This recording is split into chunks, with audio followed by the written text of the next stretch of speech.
Hello, everyone, and welcome to Indie Game Arcade, a podcast all about indie games. And this episode, we're going to talk about UFO 50.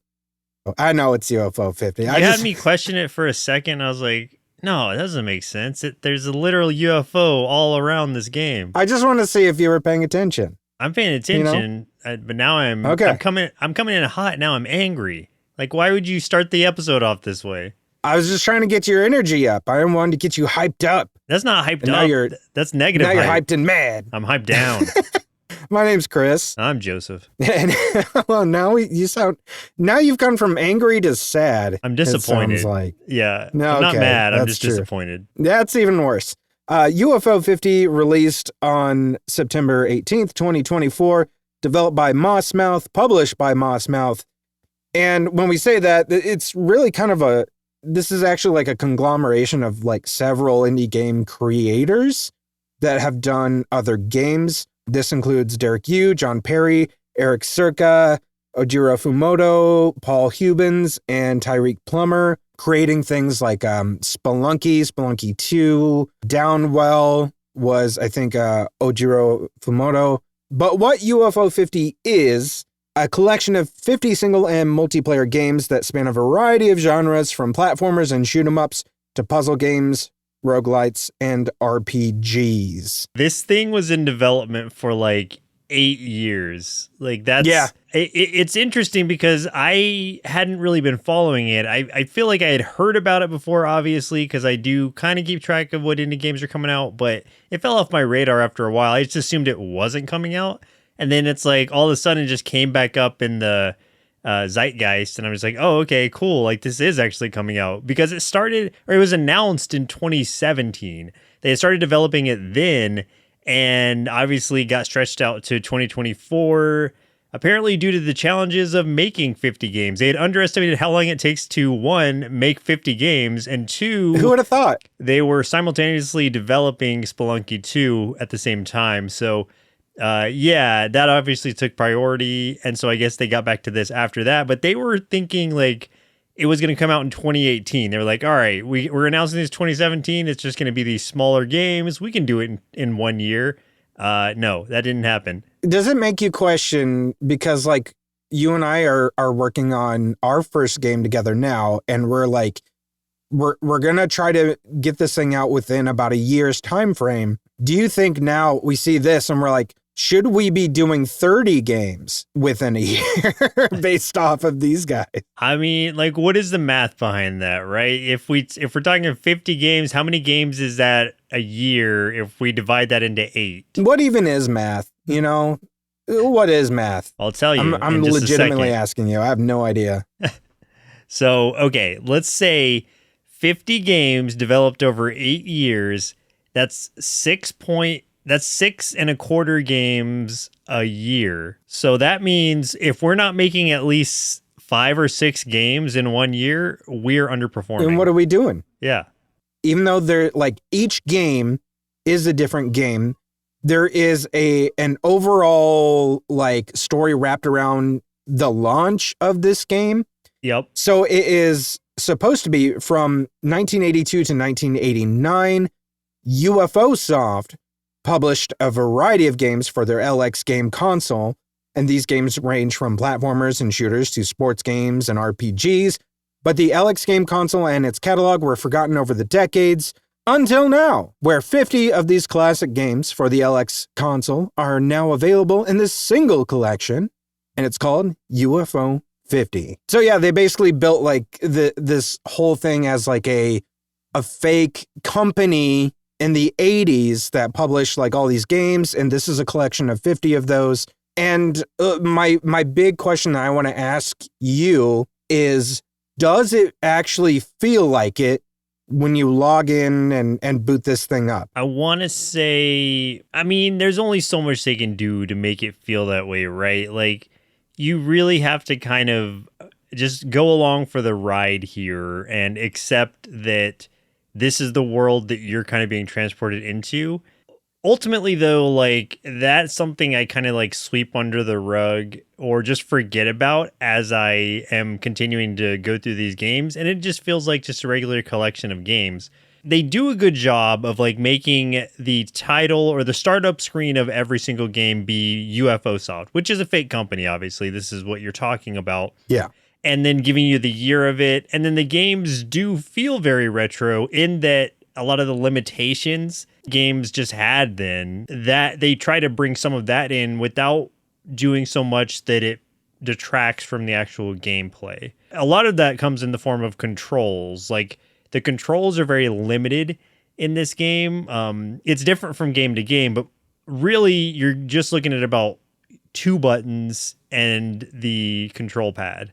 If you can use the joystick, but it's like it doesn't feel right using the joystick for the most part. And the games themselves are all designed with like 8-bit 8-bit aesthetic, a retro style. Yeah. I think they did a really good job of it. Like there are times that I'm playing it, and especially when you have like the sound effects and stuff too, and the music and everything, there are times I'm just like, forget for a second. I'm like, oh yeah, I'm not playing an actual game from the 80s. It does kind of feel like that sometimes. So I think their idea was achieved, really.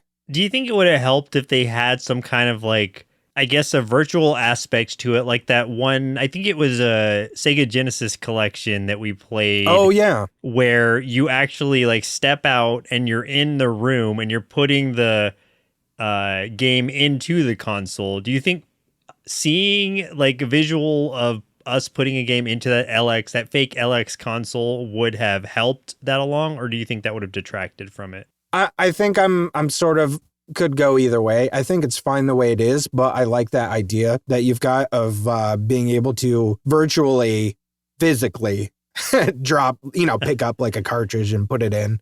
Yeah. Especially if there's like a little mini game where you got to blow into the cartridge first. Like it doesn't work the first time you try it. And then yes, of course. You got to blow in it just right. That's a game in and of itself. Yeah. Yeah. I would love that. I'm going to write that down. That's one of our new games, Cartridge Blow. Cartridge Blow, yeah. It reminds me a little bit of the Commodore 64, I guess. Like, I think it's a little bit more advanced than like NES, but it's less advanced than Super Nintendo. So I feel like it's kind of that right there in between with the Commodore 64 type graphics, or even the look of the thing, since that's a computer, basically. Yeah, I 100% agree with that. It's almost impossible. It is impossible for us to talk about everything within this game. No. Collection of games. I did not beat any of them, but I did play all of them. I played all of them. I beat 3 of them, and I got pretty far in a lot of them. So you and I both picked 5 games that we really connected with. And what's interesting too is I was almost expecting us to have a little bit of overlap, and we didn't at all. We both picked 5 completely different games. So yeah, I'm interested to hear your experiences with these 5 games and how they differ from my experiences with those games too, especially because there's one specifically, actually 2 of them, that I didn't connect with. But I felt when I was playing it, I bet this is one that Joseph's going to be all over because this is extremely difficult. So yeah, I'm excited to hear what you have to say. But why don't we start with Barbuda, though, which is the very first game in the entire collection. If you are looking at it from like the chronological order, you can order it in a variety of different ways. You can order it either chronologically, which is like the quote unquote year they came out, by like the type of game it is. Like, is it a more casual game or a game that would take longer? And there's so many ways you can order it. I don't even remember them all, but I know there's like a ton of different ways you can reorder it. I just wanted to keep it chronological so I wouldn't get confused or miss any games. So I just went through kind of like from left to right. But Barbuda is the very first one. And this one is probably the one you're going to like least of all. If I'm guessing, I'm going to say most people are going to, if they played only this game, they would go away with the probably pretty negative experience. The like fake lore behind it is like, this is the first game they made. It was something they made behind the scenes while they were developing other games. So it was like a personal project type thing. And it is like a really tough retro style platformer with a very slow methodical movement and short range combat that makes like everything you do feel kind of challenging. You have to be so deliberate about everything that you do here. I was very confused by it at first, but that kind of intrigued me, so I wanted to keep going. And this is one that I beat because I had to. Like, I challenged myself to do it. It took me probably about 2.5 hours to do. It's not like they're throwing new things at you. Like, every room is laid out in a particular way, and you just kind of have to really explore and do a lot of trial and error. And so, like, basically the next time you come in on the next run, you're going to be like, okay, I know if I break this, then a coin's going to come out, or I know there's a trap right here, so I need to jump over that brick, or else I'm going to get crushed from the ceiling falling on me, which is on the very first screen. That can happen. You can die on the very first screen. That is the most bold move I think they could have done, where when you open the game, the default order when you first play this is chronological order. So Barbuda is the very first game if you like start fresh. And you go in, and as soon as you move to the right from the starting screen of this, you immediately get killed. That is so bold to like know that you're going to frustrate those players like right away. But it also is kind of like showing you like, I know what this game looks like. This looks like those retro style kind of games. This looks like a simple 8-bit thing. There is a lot more to it than that. This has modern sensibilities, because you think about games, let's say like Elden Ring or something, there's that one enemy like right at the beginning that kills you. You can't stop him. It's very much akin to that. That's as far as sensibilities. Most Souls games are like that. There's going to be like not an unkillable enemy, but one that's like well past your level. You can beat it, but it's going to be really, really hard. You're not meant to beat it initially. And that's kind of, it's a little bit akin to that, but this one is like, you really have to be paying attention to clues that are very cryptic. There's one that's like, you have to do what it takes to make an omelet, and that is which is break an egg, and your lives are eggs. And so there's a spot where you literally have to like kill yourself to progress, and you wouldn't know it. Like, there's not like a arrow or anything pointing to it. It's just like, well, I guess I just am going to try it out. And that's kind of what a lot of this is trial and error. There's an invisible ladder in there somewhere that is the only way you know about it is because if you're traveling, from top to bottom, you'll see an area that has a ladder leading up to it in a room that's above the one that you'll eventually go into. And then so you have to kind of recall like, oh yeah, wasn't there a room above this one? And then just kind of look around until you like find this hidden ladder. You have to worship this bat god, and there's nothing that tells you to do that, but there's a pedestal, there's a bat symbol somewhere, and there's not like a button that says like press to pray or press to worship or anything. It's just like you have to just stand on this pedestal for like, I don't know, 5 seconds, and then it'll just happen. But there's no kind of like cue for it. And that's what's like, I find so intriguing about it. And that was so fun for me to just like try and experiment through. But I say that knowing that a lot of people will just fall off this game and will not have the patience that I did with it. But it intrigued me. I'll say that much. That's one that I will probably spend some more time with eventually. But I was like, I've got to move on because I will be stuck here for the rest of my life. One of the games that I really enjoyed and kind of surprised me, because when I first started playing it, I did not understand it and I didn't understand what was happening, which is honestly was my experience with the majority of these games, because a lot of them don't give you the controls or anything when you start. So a lot of this, you're kind of having to figure out what you need to do on your own, which is, a little bit of the experience from games back then. This one is Avianos.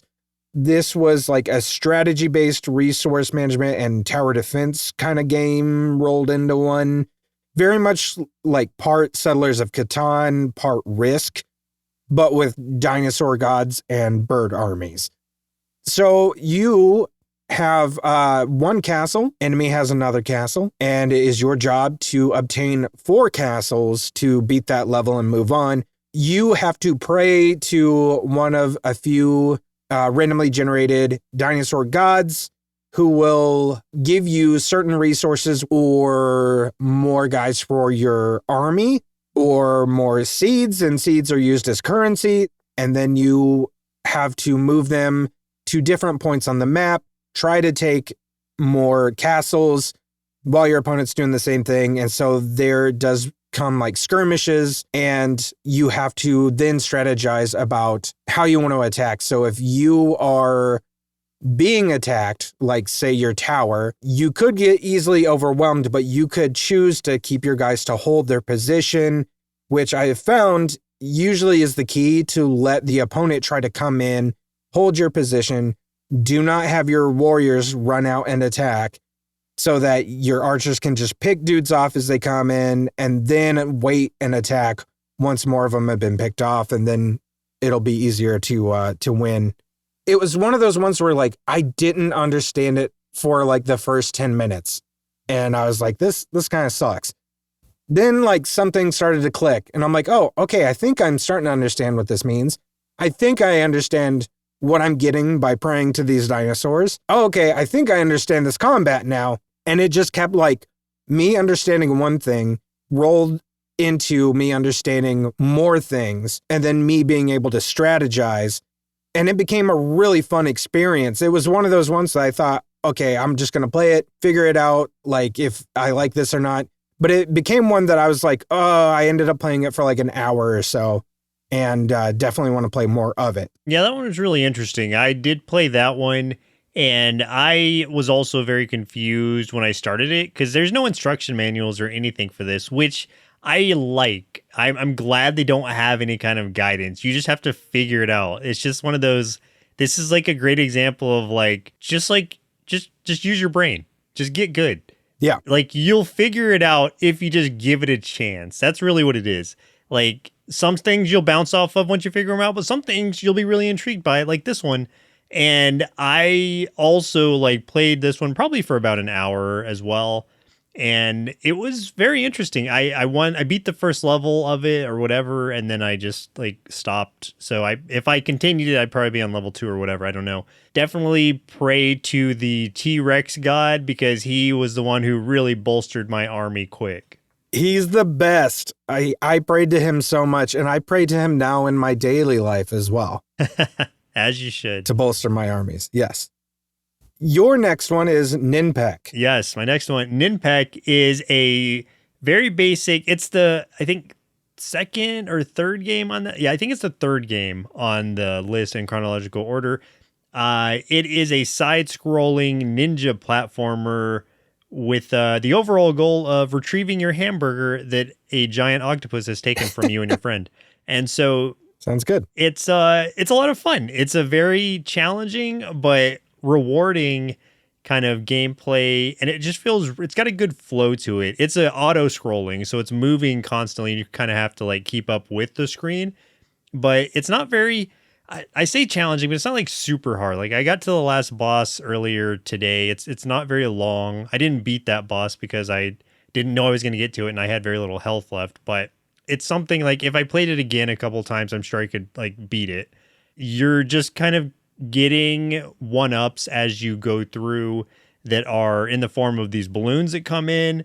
You're really kind of doing a score chase for a lot of these, and this one's no different. Definitely collect any hamburgers you see because those are 500 points.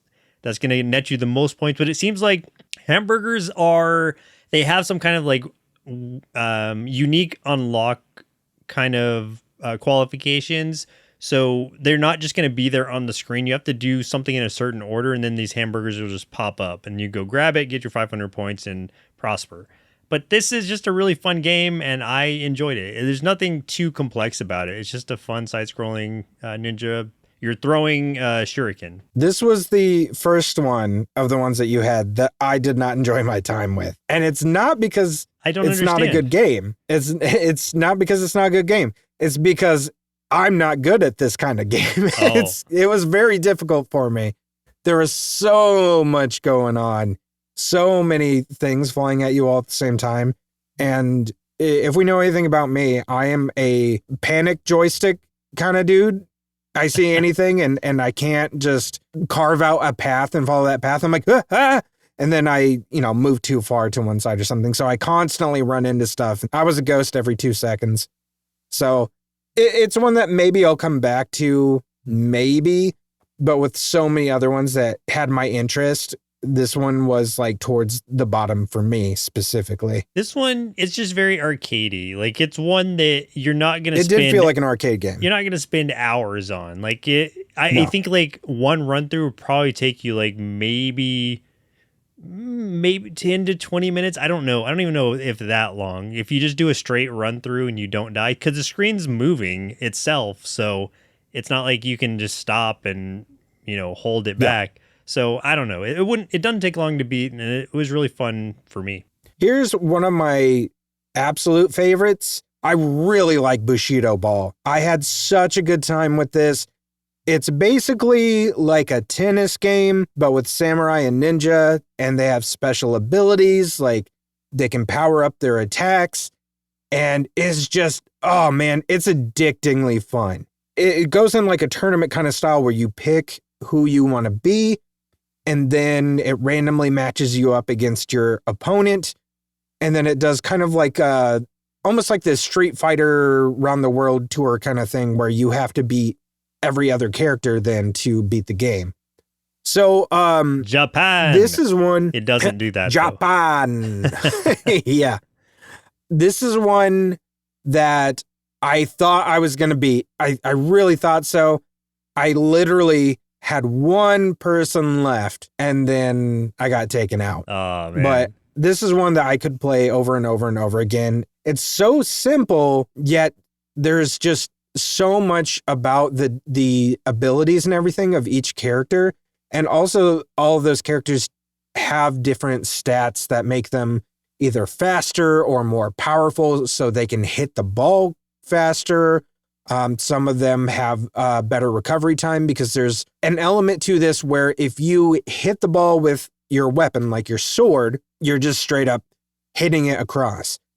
If you're hitting it with your body, like you moved into the space where the ball was, but you didn't hit it with your sword, you kind of collapse for like a split second. And some of them have different recovery times. So that's another one of the stats that you have to work with. There's just so much to it that makes the experience different when you play. And that for me was a huge win. I really enjoyed this one. I swear to God, I'm going to beat it, Joseph. Who'd you play as?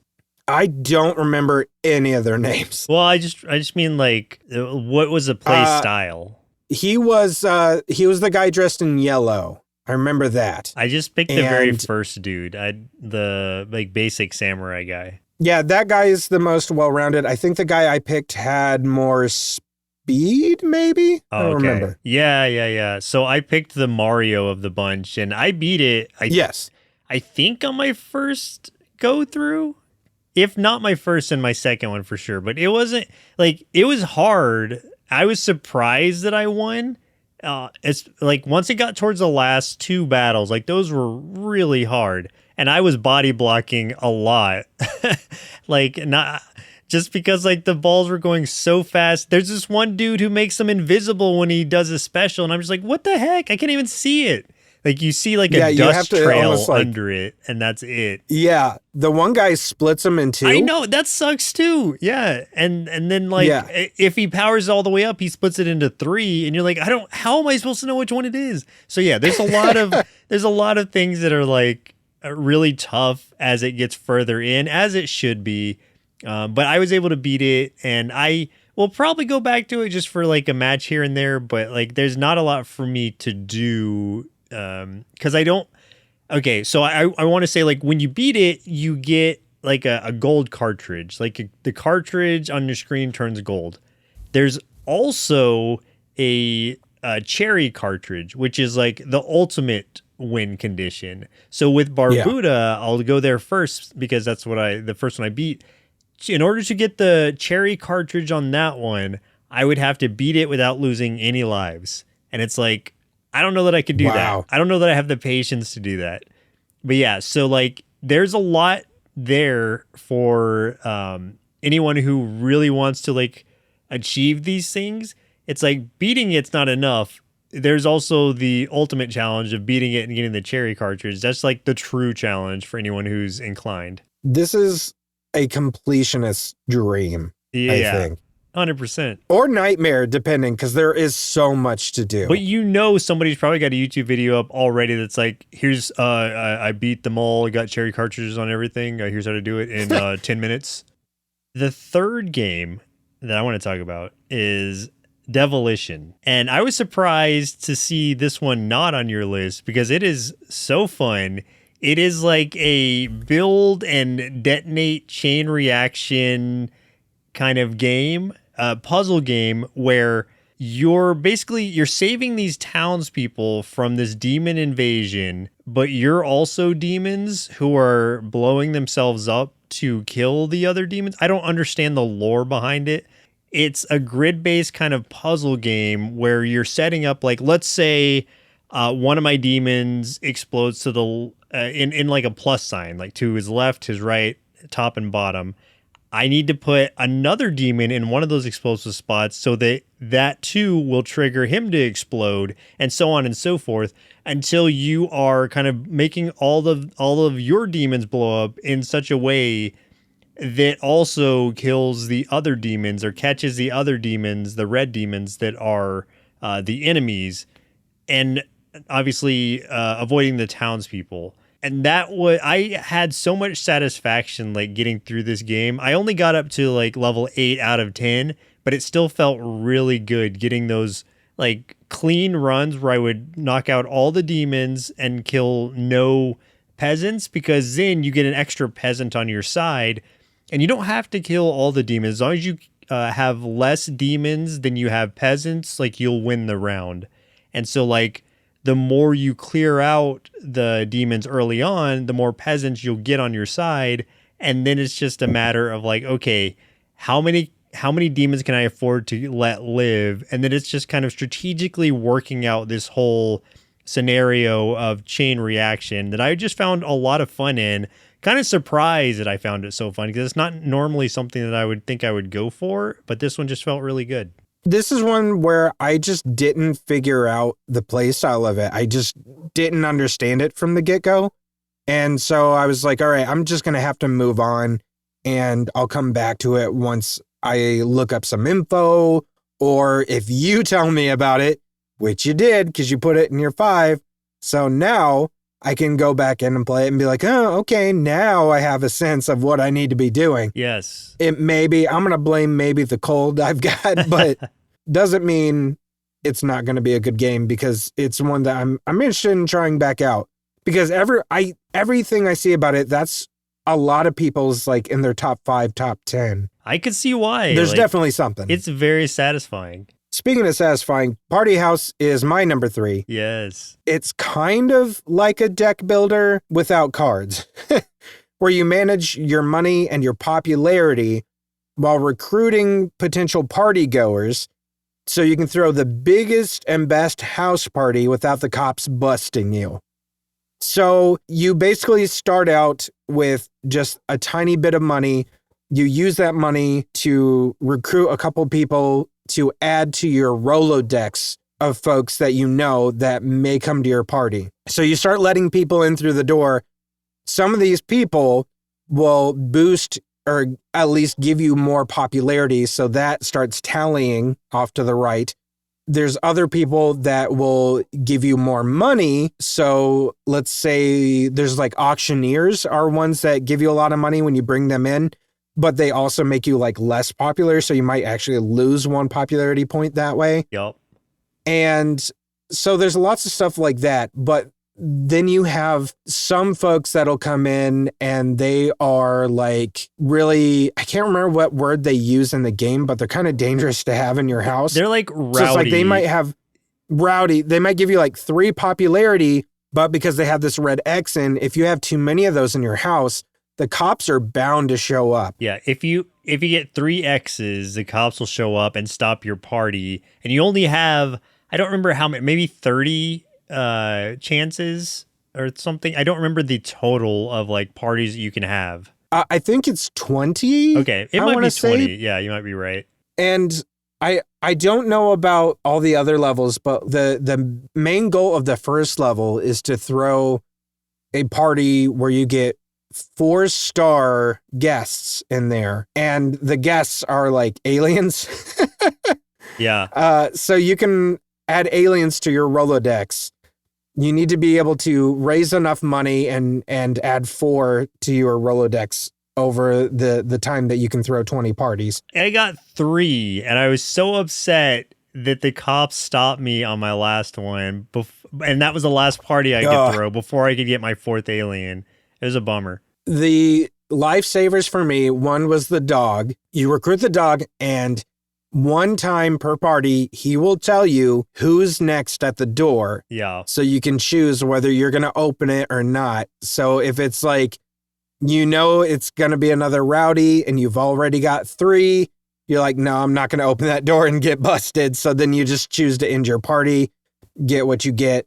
Because if the cops come in, you don't get any of the stuff that you could have earned. So you won't get your popularity, you won't get your money. Right. I'm going to give you... So you don't want that. I'm going to give you my party strat, which was hire a lot of hippies because they lower your rowdiness, I guess. They cancel one of the rowdies out, and get monkeys on your side because they give you so much popularity, like 4 popularity apiece. Even though they're rowdy, if you get a monkey for every hippie you have, then they cancel each other out. And so you're getting a lot of popularity and it's canceling out the rowdiness and you're good. Also, get those dancers, man. Those dancers really stack up. Like if you have 4 dancers, that's 16 total popularity points. That's a lot.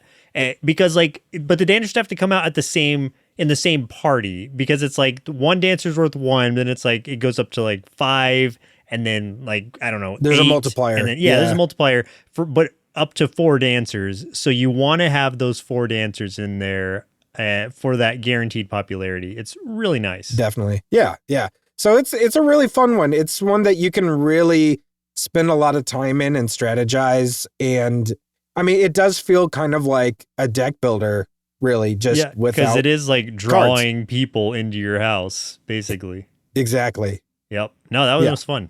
Good pick. The 4th one I chose was Campanella, which I could see being kind of like not liked by everyone. This one has 3 parts to it. This is the other one I did not like. There's Campanella and then 2 and 3, which are all different games. But the first one, I liked 3. Really, I liked 3 the least of all out of those. I liked 3 the most because it felt like Star Fox, and I love Star Fox. Oh, yeah. So, but the first one is like you're using basically the titular UFO from UFO 50, and the controls of it doesn't have like a constant flight. Like it does, but you have to kind of like tap the button as you go to kind of just boost yourself through. I didn't like that at first, but then I got used to it, and it just feels so smooth to like, especially like on when you're going down somewhere, just letting go of the boost entirely and just kind of letting momentum carry you. I really started enjoying that flow. And so I got really far in Campanella at like level 3C or something. I can't remember where I am now, but I was really enjoying my time with it. And same with the second one. I'll just bring that one up while we're talking about it. But that one was harder because that one, you're in your spaceship, but you also have to land sometimes and come out as your person and go into these doorways, and then it goes into a side-scrolling kind of thing. So that's a different game type, but still fun, but a little bit more challenging. I also want to say that the Campanella, which is the name of that saucer, that UFO, is kind of the mascot for the fake company. So it's basically the Mario of UFO Soft. So I just think that's cool. And that's why there's like 3 of those games. And also, the Campanella also shows up in at least 2 other games. Trying to remember. I don't remember the names. I know that it shows up in... it's in a racing game. It's also in... What is that beat 'em up game called? Fist Hell. Fist Hell. It's that thing. It just comes floating through and you destroy it and get yourself some kind of treasure from it. Yeah. My fourth one was Lords of Disconia, which is also somewhat of a deck builder, but not really. And then also kind of like shuffleboard in a way. Yeah, So, or like Beyblade, kind of. yeah, exactly. I loved this one. I played this one. I don't know. I think I played this one the most out of all of them. Really? And yeah, and I got really far in it. Again, it's another one that I didn't beat, but like Bushido Ball, I'm really close to it. Nice. This is one where you are basically recruiting classes of like warriors, but it's like you can get like a rat and an ogre and a warrior, and you're spending money to recruit those to your team, and then you are clashing with the CPU. I don't think this is multiplayer, but I think it would be cool if it was, so that you could play against, other people. That'd be pretty neat. But basically you have like a linear map just from A to B, straight line with different points along it, and you need to get from A to B. But the computer is starting at B while you're starting at A. So eventually you're gonna, fight somewhere in the middle until you eventually push the computer all the way back to point B, defeat them at point B. That's when you win the level. But what happens is, like I said, you're recruiting those classes of warriors or whatever, but the actual battles are like these flat maps, and those different classes that you have are now discs that you then are kind of shooting around the level, and they all have like their own HP with just indicated by dots around those discs. And for every hit, so if I run into, like I pull back my, let's say, rat and fling him across the map, and he runs into two of the warriors from the other side, then he will take 1 HP off of both of them. But what's cool too is there are other things in that map as well, like gold piles. There are things that can heal. There's also just objects that you can, like using physics, bounce off of and possibly hit certain opponents like multiple times. So you might be able to get more HP down, which I was able to do a couple times. So it makes the battles like really interesting. And also some of those classes do have different abilities. Like most of them you can attack with them twice. The rat you can attack 3 times. The ogre can basically stun so that the opponent can't use that disc on their next turn. It's like stuff like that. So it does add a lot of strategy to it, with the fun of just flinging these discs around the map, which is super satisfying. Yeah, that was a cool one. I didn't play that very much. I played it for the first time like earlier today, and I was like, oh, this is really cool. So that's one I'll definitely go back to, but I had a good experience with my first run on it. Yeah, it's very worth it. That was one that I spent like an entire evening just playing that one. Yeah. And having a great time. I could easily see that taking up a lot of my time too. Yeah. The last one I want to talk about is Cyber Owls, which is the last game on the list. And it is so cool. It's such a weird game because it's a multi-genre adventure that starts out as like a side-scrolling beat-em-up thing. That's what I thought it was all going to be. But then it's like every single owl you play as plays differently. You are like these kind of secret agent owls who are going after this criminal empire that's trying to nuke the world or something. Of course, whatever it is, it's something to that effect. And you're having to go through either a beat 'em up, a stealth adventure, like a racing sim.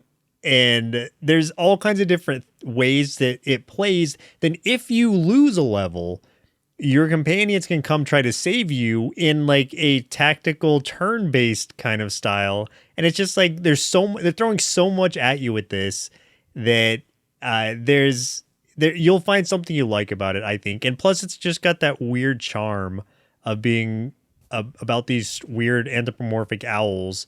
And it's a lot of fun. So I really enjoyed that game. I got kind of far in it, but I didn't beat it. So it's one I want to go back to and finish off. Yeah, that was another one that I just didn't get the chance to put much time into it. But I do love me some beat 'em ups and shooters and stuff. So it looks fun. Plus, it's like anthropomorphic owls. So it's like kind of that ode back to like our specific childhood where everything was some sort of anthropomorphic animal with muscles and abs and Yeah, just, it's like, action. what if street sharks were owls? Exactly. The last one I have on my list is Night Manor, which is a point and click horror game. It's good, man. It's so interesting and it's so creepy. You are locked in this house. You are going through it, collecting clues, trying to get your way through this thing. And there's so much like puzzle solving that needs to be done in a typical point and click adventure game kind of style. But with this very sinister looming threat of there is this monstrous looking like fungal infected man in this house with you who will chase you. So like when he comes after you, like he will confront you in the house. When that happens, you can't attack the guy unless you have something very specific that I don't want to spoil. You have to just immediately try to click towards like another door. He'll pop up in that room too. You got to try to click for another door. You have to get away from him and either try to lose him or get to a place where you can hide. And then you end up with like a hiding mini game where you're basically like holding your breath. So you might be hiding behind a curtain. You might be hiding in these bushes and you've got like that bar down at the bottom where you have like a small spot that's like green and the cursor going by and you have to like hit your button at the right time to like line it up to make sure that you don't breathe when the dude's like looking around for you. Because if he does, he's going to kill you if you mess up. So I love that aspect of it. So it almost mixes it with that survival horror kind of thing. There's some real nasty stuff in there and it's really interesting. Also, when you are confronted by this thing, you as a character become physically scared. So the mouse cursor, which you're moving around to, click on items or click on the doors to try to get away, is shaking. So it's like harder to do the things that you want to do. And I really like that they added that aspect to it. I think that's really cool. And I'm sure that might have been in other games before, but I haven't experienced it personally. And I think that is such a cool, tiny little addition to put into a horror game like that. This is the kind of game I just bounce right off of because I understand like people like this type of game, but I'm just not a point and click guy. So it's hard for me to get engaged with that type of thing. I'm sure it's great as a point and click adventure, but the fact that it is a point and click adventure is the reason I probably won't play much more of it. I played a little bit and I get it, but it's like, yeah, not for me. Yeah. How far did you get? I got to the guy, I saw the guy and I saw the screen shaking thing and the guy killed me and I was like, okay, cool. Like you're like, that's it. I just didn't feel like going back into it to try to, overcome it or like, search rooms for things. Like that just wasn't exciting to me. Real quick, I wanted to just spit off like a bunch of the games in here that I liked. They're not in my top 5 there, but ones I would like to spend more time with, such as like Bug Hunter, Mortal 1 and 2, Kick Club, Koala Block, Camouflage, and Valbrace. Both of those I did spend some time with, but definitely want to do more. Rail Heist, Mini and Max, and Seaside Drive. So I'm going to call out Velgress, Mooncat, and Mooncat's one that I feel like a lot of people are not going to like.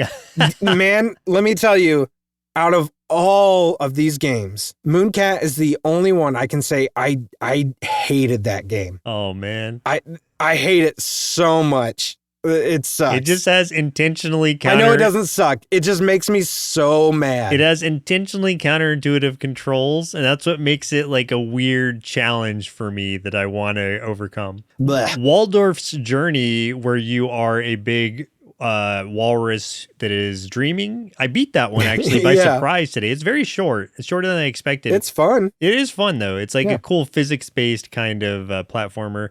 Pin Golf just because it's a golf game. Yep. When you're a cyborg. I do like ping golf. Yes. Yeah. Fistel, we were talking about that earlier. It's a side-scrolling beat 'em up. Valbrace, very interesting. I'm not going to talk about these, but I want to. It's fun. Vanger, is that how you say it? Yeah, I think so. Okay, probably. Okay, that one is a Metroidvania. Star Wasper, Rail Heist also. Porgy, which is a cute sub Metroidvania, and Grimstone, which is kind of like a Dragon Quest-esque RPG, but Old West kind of setting. So it's interesting. Yeah, I tried to really get into Grimstone, and I think I accidentally left a place way too early, and I ended up against opponents that I have almost no business against. So I think I just need to start that one over. Yeah. There's one of these games, I don't know which one it is, but one of these games supposedly takes around 60 hours. So there's like full-fledged games in here. I have heard that, and I'm gonna wager a guess it's one of the RPGs. I hope it's not Golfaria. I really didn't like that one. I want to like that one because of how novel it is, but I can't get a good feel for it. Moving around in that one wasn't intuitive enough for me. I mean, we play golf games all the time. I enjoy that kind of style thing, but like I just couldn't find the places I was supposed to be. So that got a little frustrating, and it was just kind of like, whatever. I'm just going to move on. If I had to guess, I would say Grimstone is probably the 60-hour game. That would be interesting. Be very wrong. Yeah, it might be. That's my thought, though. Yeah. We were going to talk about ones we didn't really connect with. I've already listed all of mine. I think the only ones on your list that you haven't really talked about is you didn't connect with Bug Hunter or Onion Delivery. Yeah, just real quick on those. Bug Hunter, I just didn't find it fun. I know it's like a cool like grid-based strategy thing, but I just wasn't liking the flow of combat with that, so I fell off it pretty quick. And then Onion Delivery, that one seems like it would be fun, where you're just driving around like literally like delivering onions. But the driving in that is so weird. It just I never felt comfortable with the driving controls. And so I was like, I'm just not having fun with this. So maybe if I got used to it, it would be different. And I'm not saying it's a bad game. I just didn't like the way that the driving controls worked. So that's going to wrap it up for UFO 50, not pronounced UFO or UFO 50. No. We can easily say this is one everyone should probably check out, because you will absolutely find something for you here. And I think what's interesting too is, one, not only will you find stuff that you will like, it will also really, I think, point out or make just really painfully obvious the genres that you are pulled to the most. Because I can see that in our like top fives that me and you both listed, I can really, really see you drifting towards the ones that are the most difficult, and me drifting towards the ones that are way more relaxed. And I think that that's just really interesting. So I think that it's an amazing experiment and piece of art that must be preserved. So go buy it, preserve it for the world. You will have fun with it. It might not be the same fun we had. We had different fun even. So it's like you'll find different funs. You'll find your own funs. Yeah, and tell us about your funs. I would love to know. Please do. Unless it's about Onion Delivery or Golfaria. Yes. And then it's like, keep it to yourself. I'm going to hazard a guess that you didn't play any other indie games this week. I didn't, aside from more Dice Folk, because I'm 2 away from finishing the trials. There were so many. There were like 11 or 12 of them, but I'm almost done. I did pick up Isle of Swaps, which I want to dive into. That one is like a Pokemon card game kind of roguelike. And so I was very intrigued by that. Yes, I know exactly what you're talking about now. Yeah. 3D-ish, but like very vibrant colors and stuff like that. Yeah. And then also Ravenswatch I picked up because it came out of early access. And that one is a like top-down roguelike that by the same studio that did Curse of the Dead Gods, which I really liked. You are taking on different heroes based on like different folklore, like Little Red Riding Hood, Beowulf, fighting against like nightmare creatures. And so I like That sounds awesome. the style of it and the gameplay. So I really want to jump into that one. And then also still Wild Bastards. I've installed it. I've gotten that far, but I just haven't played it yet. Now that we're done with this, Yeah, sorry, I had to play maybe you'll 50 be able to games play it. this week. Yes, I think so. I was playing Bad North for a little bit, which is a game I've had on my Steam Deck for freaking ever and just never played. But it's a Viking-themed real-time tactical roguelike. You sail to different islands. You build up different groups of warriors, or you can make them either like bowmen or skirmishers and spend money to upgrade them or give them special abilities. And then what the main purpose is fighting off waves of enemies as their boats sail up to the shore where your guys are stationed.